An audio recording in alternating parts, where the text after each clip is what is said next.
Buenos días, soy Pavel Olivera, de aquí del grupo de hematoclínica del Sarascor. Y gracias a Manel por la invitación. En la sesión esta post-morning vamos a tocar el tema de trombosis y COVID. Voy a compartir la pantalla. Bueno, pues en estos 15 minutitos vamos a hablar sobre la actualidad de la trombosis y la COVID, la actual pandemia que estamos pasando, ¿eh? Mis conflictos de interés. Bueno, el índice de la presentación le he dividido en estos ítems. Vamos a ver si realmente el riesgo trombótico en la COVID es alto y muy diferente a los pacientes hospitalizados tanto en planta como en cuidados intensivos. Vamos a ver si la tromboprofilaxis, y me refiero a tromboprofilaxis, el uso de heparina a dosis reducida, previene estos eventos, y el uso de esta terapia convencional es efectiva, o la intensificación que se ha dado durante todo este año, el hecho que recomendaban incluso anticoagular a los pacientes cuando no había un evento trombótico, es una herramienta clínica adecuada. También vamos a tocar si la prevención posalta, o sea, el uso de heparina a dosis profiláctica después del ingreso, mantenerlo unos 14-30 días es beneficioso. Y por último cerraré con el tema, bueno, que está siendo un poco crea la controversia en estos últimos días, que es sobre la trombosis y trombopenia inducida por la vacuna, que es lo que sabemos hasta la fecha.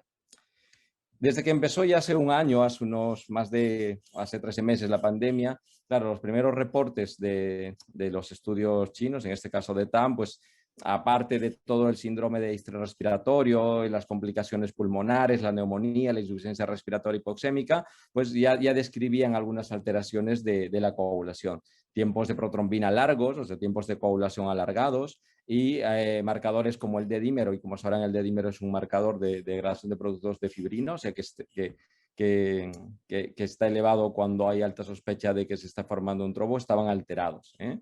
Entonces, rápidamente la Sociedad Internacional de Trombosis y Hemostasia y muchas sociedades en lineamiento con esta, pues dijeron, claro, es una infección más, es una infección parecida al SARS común o cualquier otra infección bacteriana, donde la coagulación intravascular diseminada puede ser uno de los puntos. Entonces dieron las primeras recomendaciones como para manejar como si fuera una coagulación vascular intradiseminada, donde en este aspecto el fenotipo tanto hemorrágico como trombótico está presente, ¿eh? Incluso las recomendaciones que muchos ya de ustedes saben, que cuando bajan las plaquetas, transfundir plaquetas, baja el fibrinógeno, reponer fibrinógeno, y mirar siempre los tiempos de coagulación, y en la medida que se puede hacer tromboprofilaxis de estos pacientes para evitar el riesgo trombótico. Sin embargo, cuando empezamos a ver los primeros pacientes, aquí al menos cuando empezamos a ver los ingresos y cuando en el mundo se empezó a ver estos pacientes, ni habían descenso en plaquetas asociados, ni habían alteraciones de los tiempos de coagulación, y tampoco habían fibrinógenos bajos. Por lo tanto, era un fenotipo muy distinto a la coagulación vascular intradiseminada, ¿eh? Lo que sí había era un incremento y valores que en práctica clínica no habíamos visto del dímero D, llegando incluso valores a 40.000, 50.000, cosa que es muy poco frecuente ver estos valores. Y rápidamente, claro, los pacientes empezaban, los primeros reportes, pues empezaban a ver, a notar una alta tendencia de presencia de eventos trombóticos, ¿eh? Y realmente, claro, el fenotipo de esta enfermedad no era tanto hemorrágica con lo que aparentaban los primeros reportes, sino era un fenotipo trombótico y sobre todo un fenotipo diferente.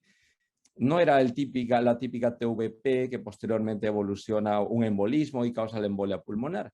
Incluso que comparando cortes con pacientes no COVID, eran trombos más periféricos, trombos pulmonares, sin haber presencia de trombosis venosa profunda a nivel distal, a nivel de las extremidades. Y esto ya lo habíamos visto en algunas enfermedades sistémicas, en vasculitis, como en la enfermedad de Behçet, ya teníamos experiencia un poco en esto. Y claro, apareció el concepto de inmunotrombosis que estos pacientes podían tener, ¿eh? Y se hablaba de trombosis in situ, o sea, no de embolia pulmonar, sino de trombosis pulmonar, ¿eh? Los casos que repartimos. Y claro, esto es un paciente, al igual que cualquier otra infección, este es un paciente, en este caso el SARS-CoV-2, pues ahora verán la tormenta de citoquinas que causa y pueden causar efectos trombóticos. Y saber que el sistema de la coagulación es la vía efectora de la respuesta inmune, ¿eh? Coloca fibrina alrededor de los patógenos y también en las necropsias de estos pacientes se vieron que en el alveolo y el endotelio sobre todo vascular, había virus, presencia de virus, no solo la respuesta inmune que podía generar. También sabemos que la inflamación, y estos pacientes, pues inflamación por todo lado, es el punto final de es la trombosis, y esto ya lo sabíamos por enfermedades autoinmunes, y que la hipoxia que tenían estos pacientes favorecen los factores de transcripción y van a desencadenar que se active la cascada de la coagulación.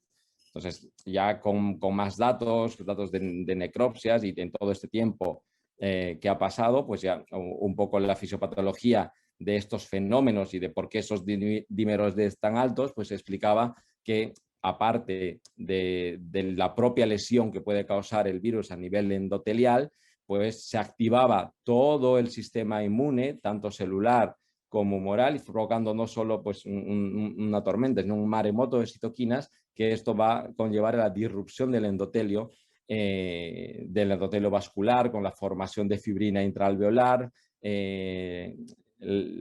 Ustedes saben cuando hay apoptosis de los neutrófilos, pues los NETs, las trampas extracelulares, van a desencadenar y el DNA libre va a desencadenar que se active la cascada de la coagulación, y producto de esto pues es la formación de trombos en todo este endotelio. Y no solo trombos, macrotrombos en venas grandes, sino estamos hablando de microtrombosis.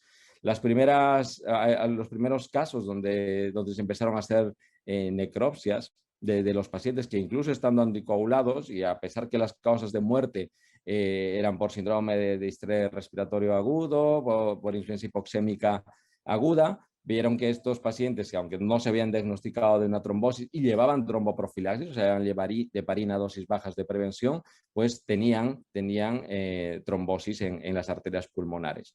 Y no solo en las arterias grandes, sino también en la microvasculatura, sobre todo a nivel endotelial. Esto reflejaba que estamos ante una endotelitis y también componentes de trombosis. Y en algunos pacientes que hemos ido viendo durante sobre todo los críticos, pues había también microtrombosis a nivel distal. Entonces, la trombosis es un fenómeno que está siendo muy frecuente en estos pacientes. A tal punto que los diferentes estudios observacionales que empezaron a salir y que van en marcha, y que algunos todavía están en marcha ya con grandes pacientes a nivel multicéntrico, pues reportan que la incidencia de la trombosis puede llegar hasta alcanzar casi el 30% en algunas cortes, a pesar de usar tromboprofilaxis, que estos valores, que estos números que nos dan los observacionales son muy altos. Esto significa que incluso 1 de cada 3 pacientes que está ingresado, sobre todo los críticos, puede presentar una trombosis como complicación, y eso empeorar su pronóstico y su mortalidad. A raíz de eso, claro, se plantea pues, los anticoagulantes, no solo las heparinas, que es el anticoagulante más usado durante esta pandemia, sino en general los otros tipos de anticoagulantes, como una diana más a añadir a todo el arsenal terapéutico para estos pacientes. Pero ¿cuál es el problema? Como he mencionado, las tasas altas de eventos trombóticos, a pesar de una tromboprotección, de una tromboprofilaxis, o sea, del uso de heparina profiláctica,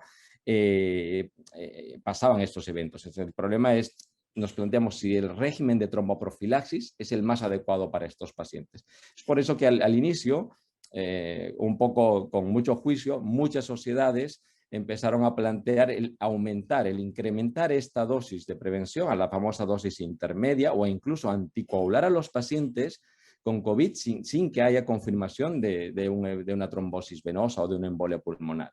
Y la otra pregunta es si la anticoagulación, o sea, la dosis plena, es un tratamiento para la COVID. O sea, no tratamiento de trombosis venosa, sino puede actuar como tratamiento para mejorar el pronóstico de estos pacientes. Entonces, ¿de dónde partimos? ¿Por qué el uso de la tromboprofilaxis? Ya hace más de una década ya sabemos que el uso de heparina, y ahora prácticamente está universalizado, el uso de heparina, al menos en Europa, porque en Estados Unidos ya hay anticoagulantes orales que usan de tromboprevención, el uso de heparina en los pacientes ingresados no quirúrgicos si disminuía significativamente los eventos trombóticos sintomáticos, tanto la trombosis venosa profunda, la que pasa en las piernas, como la embolia pulmonar. Y en los diferentes ensayos clínicos que demostraron y validaron esta estrategia, pues sí demostraban que el uso de heparina a dosis de prevención disminuye significativamente la tasa de trombosis. Y es por eso que se validaron como una herramienta y prácticamente hoy, universalmente en los pacientes ingresados, pues les ponemos heparina. ¿Qué pasó con los pacientes del COVID?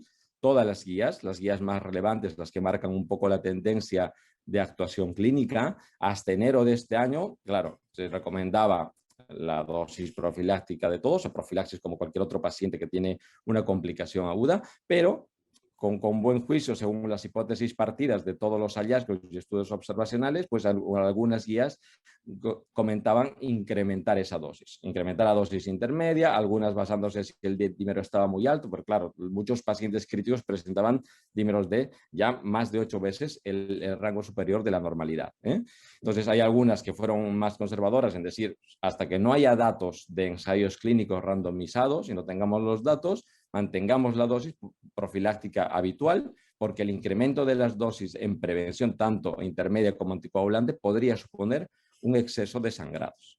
Esto era hasta hace unos 3 meses. Entonces, antes de incrementar la intensidad de la tromboprofilaxis, ¿qué necesitamos? Primero necesitamos estar seguros que la tasa de trombosis es mayor en los pacientes con COVID. Entonces, este es un metaanálisis que coge los 48 más importantes estudios observacionales que se ha dado hasta la fecha. Esto lo hizo el profesor Jiménez, y con esto podemos llegar que la incidencia de trombosis en estos pacientes, en los ingresados, pacientes con coronavirus, ingresados en general, tanto en planta como en UCI, es de un 17%. ¿Qué significa? 1 de cada 6 pacientes ingresados, sea crítico hasta en planta, va a presentar un evento trombótico. Pero esto va a ser muy diferente. No es igual un paciente en planta que tiene la neumonía, pero está evolucionando favorablemente a aquel paciente que necesita soporte vital y se tiene que a cuidados intensivos. Cuando los estratifican en estos dos tipos de pacientes, claro, el del paciente con planta va a ser 1 de cada 14 pacientes, el 7% de los pacientes, pero 1 de cada 3 pacientes que ingresen en UCI, o sea, casi el 30% de los pacientes que están en una situación crítica van a tener se les ha encontrado un evento trombótico, sea trombosis pulmonar, trombosis arterial o trombosis venosa profunda.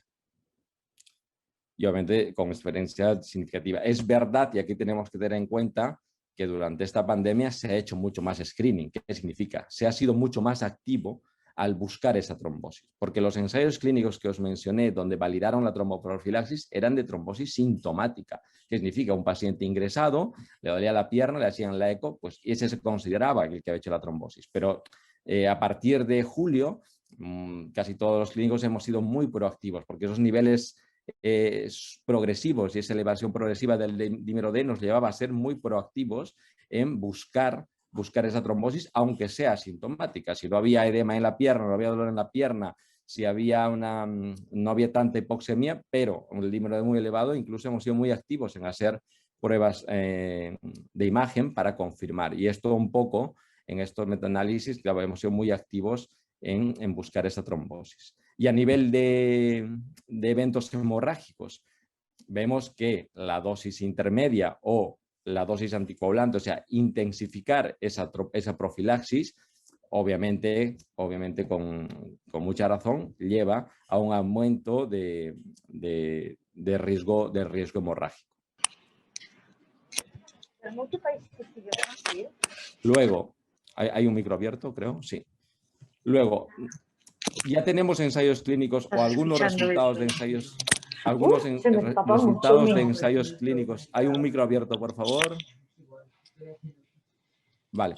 Luego, ya en estos meses están saliendo los primeros resultados preliminares de ensayos clínicos. Es fantástico también la parte científica que hemos podido desarrollar en todo este año. Se han puesto en marcha ensayos clínicos multicéntricos, es realmente plataformas multicéntricas globales para incluir la máxima cantidad de pacientes y darnos esa respuesta que si intensificar la dosis es más o menos efectiva en estos pacientes. Y obviamente también esos ensayos clínicos nos deben dar una respuesta si es muy seguro aumentar esa dosis de prevención con heparina. Y seguridad me refiero a que no aumenten los eventos de sangrado. Uno de estos es el Inspiration Trial. Este es un ensayo clínico donde compara en los pacientes con COVID ingresados la dosis estándar de tromboprofilaxis y la dosis intermedia. No llega a una dosis anticoagulante, sino a una dosis intermedia. Y acá los primary outcome son no solo que sean los eventos, tanto trombosis venosa o arterial, sino también los pacientes que vayan a ECMO, o mortalidad por todas las causas. Y como pueden ver, no hay diferencias en este primary outcome, pero sí hay una tendencia mayor al incremento del sangrado y la presencia también de trombocitopenia severa en aquellos que han estado expuestos a mayor dosis de heparina. Es por eso que las guías, las últimas recomendaciones de las dos importantes guías que rigen un poco a la práctica clínica, que es la guía de la CHES, de momento sugiere utilizar en estos pacientes la tromboprofilaxis estándar, la que sabemos, dosis profiláctica de heparina de bajo peso molecular, sobre incrementar a intermedia o anticoagular a estos pacientes. Igual la guía de ASH, de la American Society de ASH, recomienda eso, sugiere la dosis profiláctica sobre la intermedia o cualquier tipo de intensificación para estos pacientes ingresados.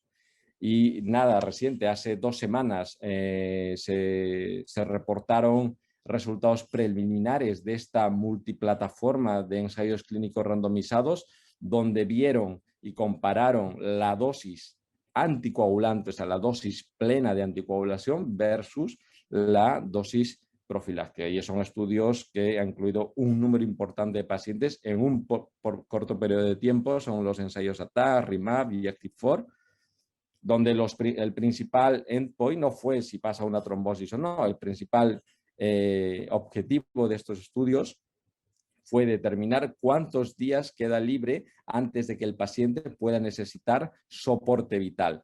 Y los secundarios, era ya el embolismo pulmonar, la muerte por todas las causas, la embolia arterial, el infarto de miocardio o el stroke en los 28 días. Y acá sí estratificaron en los criterios de inclusión 2 tipos de pacientes. El paciente que ingresa y está ya en una situación casi crítica, o sea, que requiere soporte de algún tipo de órgano vital o ingreso en cuidados intensivos, y acá ya llaman los pacientes con un estado moderado, son aquellos que no requieren, desde que ingresan al hospital, todavía de momento no requieren UCI o alguna medida más suplementaria. Y en estos de estado moderado, los pacientes ingresados en planta, los dividieron en 3 grupos. Los que tenían un dímero D muy alto y pusieron el punto de corte en más de 2 veces el límite superior, los que tenían el dímero D menos de 2 veces el límite superior, y los que no se conocía el dímero D. Y aquí, al menos los resultados preliminares, que esto está pendiente de afinar un poco, es que, como pueden ver, en los pacientes que tienen críticos, en los que tienen un estado severo, no hay ningún beneficio del uso de la dosis anticoagulante, pero no disminuye ese tiempo de que se pongan incluso peor. No hay ningún beneficio en el resultado principal. Pero sí se cree los pacientes que tienen un estado moderado, o sea, los pacientes que no requieren todavía ingreso en cuidados intensivos ni ningún tipo de soporte vital, quizás estos sí se puedan beneficiar del uso de anticoagulación a dosis plena, no como tromboprofilaxis, sino para evitar tener que ir a un soporte vital o a cuidados intensivos. Pero cuando miramos el outcome secundario, que es la mortalidad, que es uno de los outcomes secundarios, no había diferencias entre los que usaban terapia a full dosis y entre los que usaban la terapia estándar de tromboprofilaxis. Esto es muy importante. Y en caso a la mortalidad, en los que no había reducción significativa de la mortalidad, es muy igual en aquellos que estaban generalmente en cuidados intensivos, los que tenían un estado crítico, pero sí en los pacientes que estaban en planta, los que no requieren todavía soporte vital ni ingreso en cuidados intensivos, sí había una reducción de riesgo relativo casi del 25%. Por eso quizás seleccionar a este grupo de pacientes podría ser una opción. Y en cuanto a los eventos trombóticos y a los eventos hemorrágicos, obviamente parece que el aumento, el incremento de la dosis sí disminuye porcentualmente, pero llama la atención que a diferencia de los ensayos clínicos pivotales donde la tromboprofilaxis fue validada, ya estaba hablando de ensayos de hace 20 años, tampoco no parece haber mucha diferencia tanto en los pacientes críticos como en los pacientes que están en planta y no tienen criterios de UCI. Y obviamente el sangrado aumentará cuando usamos dosis mayor. Eso es en cuanto a los resultados preliminares de los ensayos clínicos que están en marcha. Otro punto y el penúltimo que voy a tocar es si en estos pacientes que han evolucionado bien, han salido de UCI, y los que no han entrado en UCI en planta han evolucionado bien, y llega el momento del alta, vale la pena extender la tromboprofilaxis. No sé si todos lo sepan, pero todas las guías recomiendan mantener la tromboprofilaxis al menos cuando estamos en un ingreso hospitalario, hasta que finalice la hospitalización. No recomiendan de manera universal extender cuando estás en casa.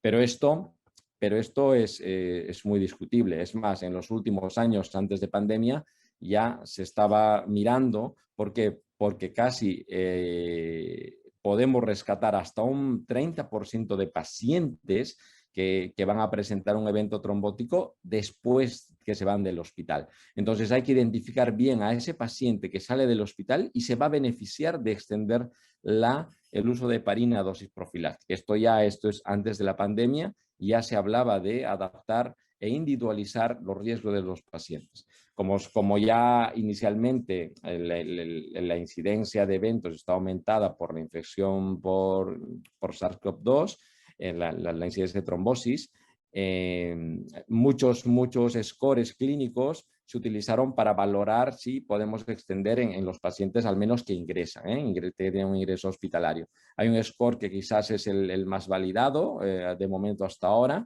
que es el IMPROVE, y sobre todo el IMPROVE modificado, donde a marcadores clínicos se suman en marcadores analíticos como es el dímero D. Entonces, en general para estos pacientes hay que optimizar esa tromboprofilaxis, no considerar como si fuera un ingreso convencional y que cuando se van a casa al día siguiente ya tienen que estar sin heparina. Es muy, muy importante ver el dímero D al alta y al menos nosotros también aplicamos en nuestro protocolo el score IMPROVE, que son estos factores que pueden aumentar el riesgo de trombosis, o sea, los que tienen una trombosis previa, los que tienen una trombofilia conocida, o cualquier factor de riesgo que pueda condicionar el incremento y la posibilidad de presentar una trombosis.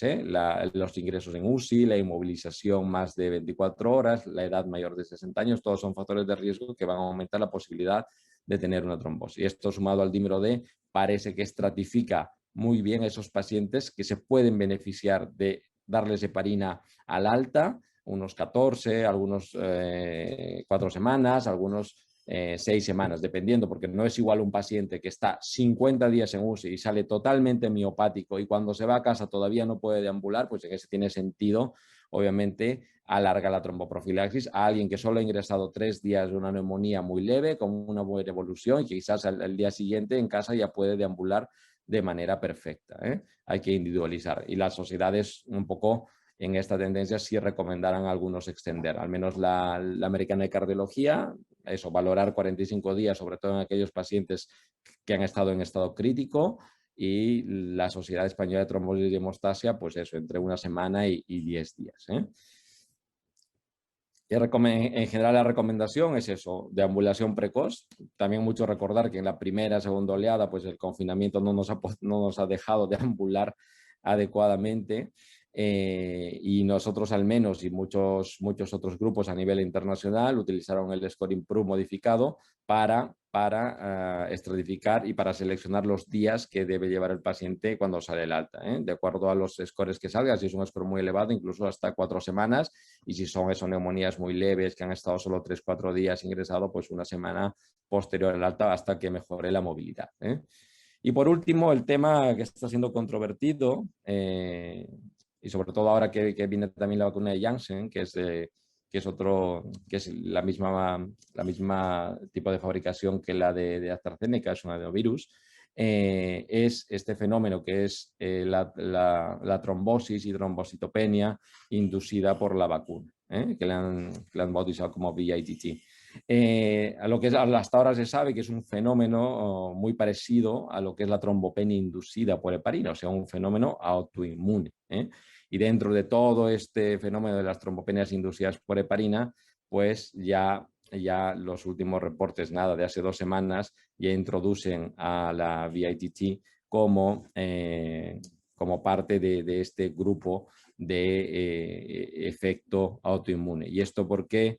Porque parece que el componente de la vacuna, sobre todo el DNA del adenovirus, se puede unir al factor 4 plaquetar formando un complejo, y esto estimular al sistema inmune para que produzca anticuerpos. Si este anticuerpo se une al receptor FC de la plaqueta, lo que va a conllevar a la agregación, a la activación plaquetaria, y esto, pues, cuando se juntan las plaquetas, trombocitopenia, pero activación de la cascada de la coagulación, favoreciendo eventos trombóticos. Entonces, una mnemotecnia para reconocer el VITT es eso: tiene que haber una relación temporal, tiene que haber vacuna. Si no hay vacuna y alguien dice tengo trombopenia y trombosis de seno cerebral, pues no será una VITT, tiene que haber vacuna. El intervalo, al menos de los casos reportados con la vacuna de Janssen y de los 13 casos hasta ahora reportados en Estados Unidos con los casos reportados con AstraZeneca y de los 13 casos reportados en Estados Unidos con Janssen, el intervalo suele estar entre los 4 y 30 días, no hay más allá de eso. Trombosis y la trombocitopenia. Es muy importante que estos eventos, aunque ya están catalogados como un evento adverso raro, muy infrecuente, pero de cara al mensaje a la población, pues claro, tener en cuenta estas comparaciones. Como he mencionado, en pacientes críticos, 1 de cada 3 pacientes con COVID crítico va a ser una trombosis, y eso puede tener impacto en su mortalidad. El fumar tiene mucho más riesgo de hacer una trombosis. El uso de pastillas anticonceptivas tiene mucho más riesgo si lo comparamos, que ahora, al menos con AstraZeneca depende, pero puede ser entre 1 entre 500.000 personas, en algunos casos 1 entre 200.000 personas, pero el riesgo sigue siendo bajo. Y parece que esto es un efecto idiosincrático, que significa que esto puede tocar al azar. No en los pacientes que se han evaluado, al menos con AstraZeneca, porque solo hay 13 en Estados Unidos con Janssen, pero en el mundo ya se han ido reportando estos eventos con AstraZeneca, no se encuentra un patrón de riesgo en estos pacientes. Por lo tanto, parece que, al igual que la trombopenia inducida por heparina, que puede tocar a cualquiera, esto puede tocar a cualquiera. De momento, esos son los datos que se manifiestan. Hace 2 días, la ICTH, la Sociedad Internacional de Trombosis y Hemostasia, pues ya con los reportes que hay en el New England Journal of Medicine y con los reportes que han ido saliendo describiendo estas situaciones, pues ha hecho un algoritmo que me parece muy preciso, y sobre todo recalca que aconsejemos a los pacientes que reciban, que estén, al menos con Janssen, que estén en ese grupo de edad de 60 a 69 y van a recibir la vacuna, estar alertas sobre darle los signos de alarma que pueden presentar para que puedan acudir a confirmar o descartar si es que son afectos de esta entidad. Sobre todo aquellos que tienen dolor de cabeza persistente, visión borrosa, convulsiones, dolor abdominal persistente, y obviamente que tiene que haber una relación temporal entre esos 4 y 30 días. Dolor en la pierna, dificultad para respirar, y que tienen que estar, como he mencionado, en los 4 a 28 días posteriores a la vacuna de AstraZeneca y Janssen. No hay reportes de momento relacionados con trombopenitrombosis, con Moderna o Pfizer. Que puede haber ya en grupo Riete trombosis que aparece a los 30 días, la de Pfizer, o a los 25 días, pero sin asociar trombopenia, y esto no puede todavía demostrarse que sea por el mecanismo. Lo que sí es cierto es que si vemos trombosis, trombopenia y estos signos clínicos, claro, hay que confirmar rápidamente el diagnóstico con una prueba de imagen, y ahora, como el mecanismo es muy parecido a la trombopenia inducida por heparina, pues pedir la determinación de anticuerpos anti-PF4, sobre todo por el método de ELISA. Si es por el método de ELISA es negativo, pues es poco probable que sea una VATT, y si el método del anti-PF4 es positivo, o si no se puede disponer de esta técnica y tiene una cantidad muy elevada de dímero, hay que sospechar que todavía podemos estar. Y el manejo obviamente, como la fisiopatología es muy parecida a trombopenia inducida por heparina, así haya trombosis y hay una trombopenia leve que permita anticoagular, no se recomienda usar las heparinas de bajo peso molecular ni las fraccionadas como tratamiento de estas trombosis. Podríamos empeorar el cuadro. Lo que sí, al ser un evento autoinmune, pues eso, manejo de corticoides, inmunoglobulinas, evitar la transfusión de plaquetas, evitar obviamente la heparina o los antagonistas de vitamina K, y obviamente pasar a otras moléculas como fondaparinux, argatroban o anticoagulantes orales de acción directa si el recuento plaquetar lo permite. Y en los casos que las plaquetas están muy disminuidas y sean trombosis, por ejemplo, de senos cerebrales con riesgo vital, valorar el recambio plasmático después de las inmunoglobulinas. Esto es nada, hace un par de días, sobre todo con los casos que hubo en Estados Unidos muy parecidos al fenotipo que describe la VITT por AstraZeneca en relación a la vacuna de Janssen. Simplemente, de momento, ha habido 13 casos en Estados Unidos, el riesgo sigue siendo muy bajo. De los casi 23 millones de vacunados en ese país, pues simplemente es eso, los pacientes que reciban tanto AstraZeneca o Janssen, indicarles los signos de alarma para que puedan acudir. Como mensajes, la trombosis sí es parte de estos pacientes, sobre todo los críticos, o sea, sí aumenta la incidencia de trombosis por la enfermedad por COVID. Utilizar la tromboprofilaxis estándar para la gran mayoría de pacientes, o sea, de momento tenemos que poner la dosis profiláctica que conocemos, que el incremento de esta dosis no tiene beneficio para disminuir la mortalidad, como sugerían algunos estudios observacionales, que faltan afinar los datos finales de estos ensayos clínicos randomizados y determinar si la anticoagulación terapéutica es parte del tratamiento para la COVID, y con suerte quizás identifiquen aquellos subgrupos que se pueden beneficiar, sobre todo aquellos del estado moderado, o sea, los que no van todavía a cuidados intensivos. Y obviamente extender la tromboprofilaxis, hay que individualizar la tromboprofilaxis en los pacientes que salen de alta, y que de momento la trombosis, trombopenia inducida por la vacuna es un efecto adverso muy raro asociado a las vacunas de AstraZeneca y Janssen, pero el beneficio de esto superan los riesgos, por lo tanto la recomendación es vacunarse. Muchas gracias por vuestra atención, estoy disponible a las preguntas y feliz San Jordi. Muchas gracias, Pavel. Teníamos un par de preguntas en el chat, no sé si lo ves, pero Marta Rodríguez nos pregunta si el recambio plasmático con citrato como anticoagulante es seguro o no. Entiende que sí, pero quiere contrastarlo. Sí. A ver, ¿dónde está? Dejo de compartir. Vale.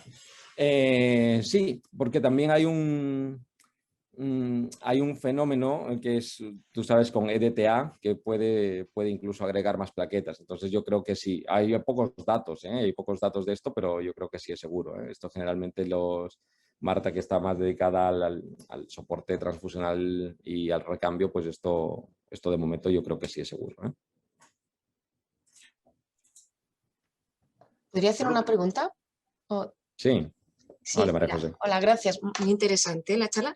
Te quería preguntar, sí que es cierto que no se han acotado poblaciones, pero las trombosis relacionadas con la vacuna sí que se han dado sobre todo en pacientes jóvenes y la mayoría de ellos fueron mujeres. ¿Tú crees que está justificado tal vez acotar, como se ha hecho ahora, indicar la vacuna de AstraZeneca en pacientes de más de 60 años o no hay suficiente evidencia? No, de momento no hay suficiente evidencia. También ten en cuenta que el New England que salió, nada, hace 3 semanas, incluso está cogiendo 5 pacientes que están en la franja de 60 a 70. Ojo. Vale. Todavía no hay evidencia y los datos, que como son pocos pacientes sobre tantos millones de vacunados, pues claro, no puede sacar conclusiones estadísticas ni significativas. Sí, hay una asociación, pero sí es en un evento adverso muy, muy infrecuente, ¿eh? Y parece, para todo apunta que parece idiosincrático. Es como la trombopenia inducida por heparina. Hemos puesto en la COVID a todos casi heparina. O sea, no es ahora que es millones, no, millones de pacientes han llevado heparina. Han habido casos de trombopenia inducida por heparina, pero es idiosincrático, le puede tocar al que le puede tocar. Y ya sé que ya me has contestado más o menos, pero te preguntan muchos pacientes que tienen trombofilias conocidas, que han tenido eventos trombóticos. Claro, realmente les preocupa mucho que pueda desarrollar, realmente no tiene relación, pero tú a estos pacientes les dirías que estén tranquilos, que se pueden vacunar sin ninguna precaución. Sí, se pueden vacunar. Como no es un factor de riesgo, pues le digo, parece que todo es idiosincrático y puede tocar al que puede tocar, no aumentará en teoría el riesgo de una trombosis como tal, ¿eh? Entonces, los pacientes que preguntan que tienen 5 Leiden, mutación del factor 2, que han tenido antecedentes de trombosis en contexto de uso de anticonceptivos y ahora ya no están anticoagulados, se pueden vacunar. Los que están anticoagulados se pueden vacunar, ¿eh? La pregunta clave sería, ¿qué pasa con aquel que ha tenido un antecedente de trombopenia inducida por heparina? Ahí sí te diría, no se sabe. Y en el último foro de la ISTH, que fue hace 2 días, tampoco te estaba muy seguros. Quizás en ese paciente, por una recomendación nivel D, o sea, no esto, en ese paciente quizás es el que tendrías que plantearte recomendar otra opción. Pero esos pacientes son escasos, o sea, nada, no sé si... Bueno, hay pacientes que han tenido trombosis de senos cerebrales, también da un poco de... Sí, pero eso no, porque al final es una VTI como tal. Muchos de las trombosis de senos cerebrales han sido en contexto de un factor de riesgo, una fractura de base de cráneo, encefalitis, en los niños encefalitis y esto.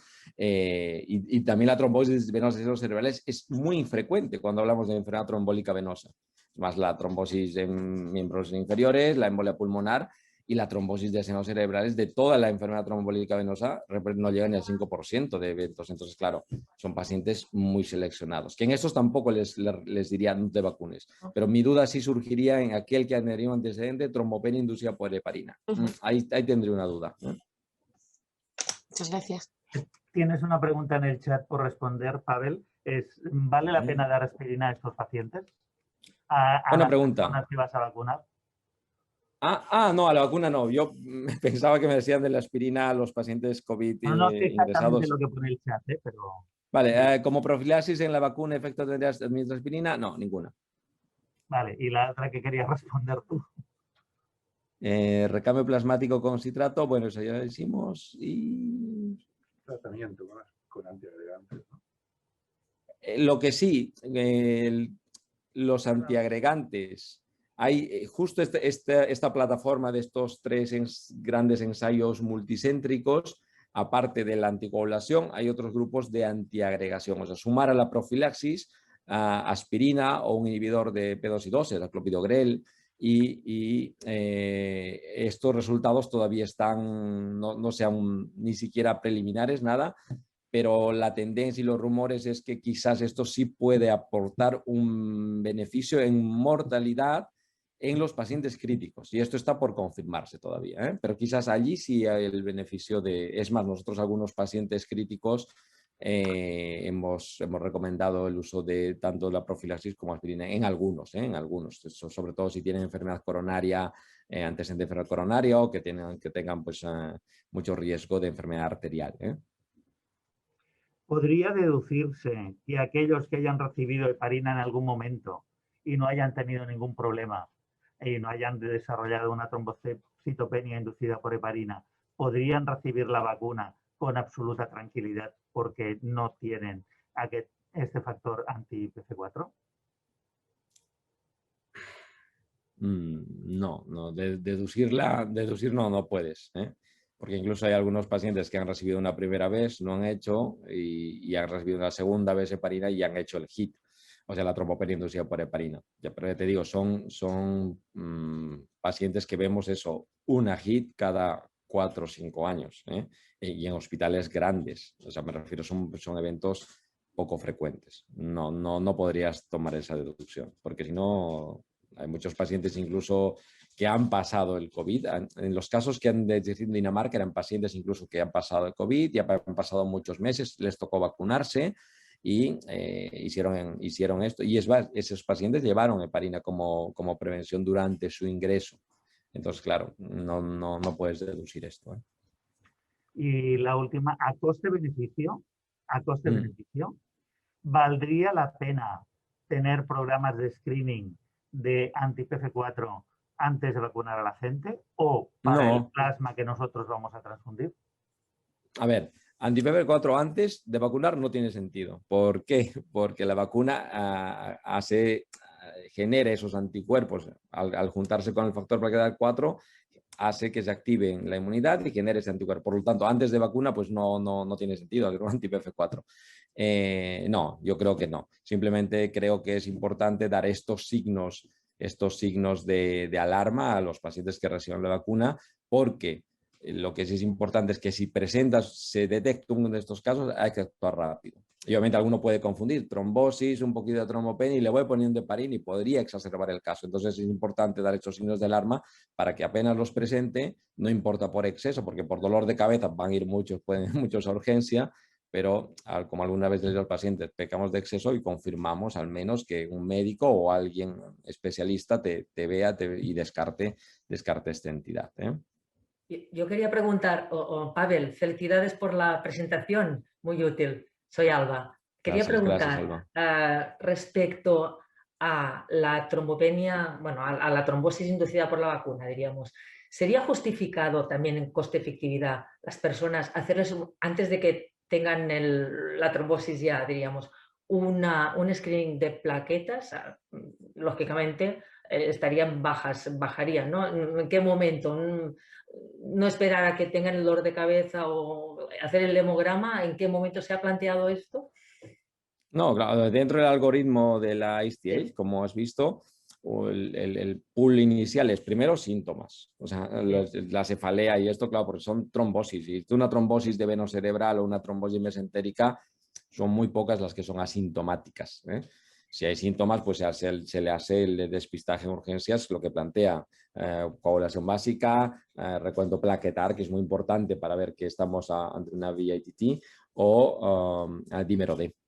Pero imagínate a todos los que vamos a vacunar, porque tanto Janssen como AstraZeneca se viene, imagínate que entre los días 4 y 10 les hagamos hemogramas, pues eso no es coste efectivo para nada y por la poca posibilidad de presentar este evento. O sea, no, simplemente es educar signos de alarma, si los presentas, pues haremos el despistaje como tal.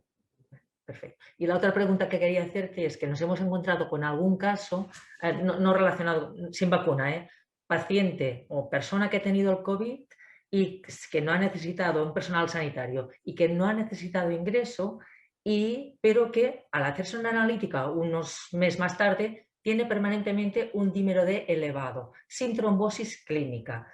¿Qué aconsejarías tú? Hacer un screening de algo, porque elevado, pero de 25 para arriba, más de 2 veces 5.000, 20.000. elevadísimo, ¿no? Una persona sin riesgo trombótico conocido, sin antecedente de trombosis, ¿qué sería lo aconsejable en este caso?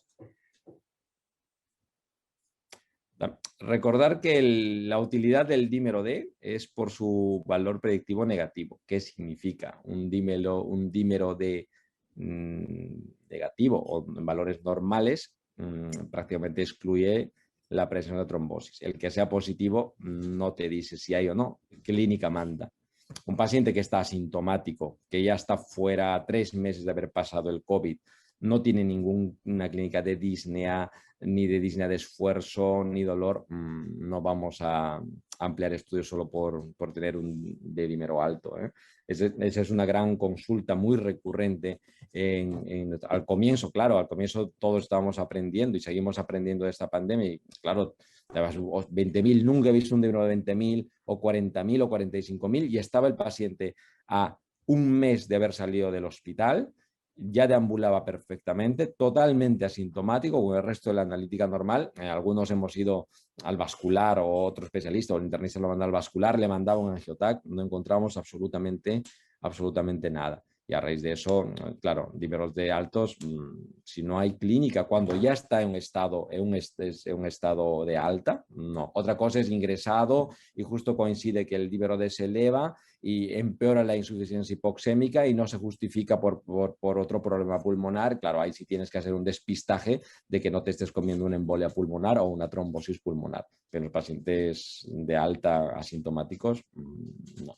Perfecto. Muchas gracias.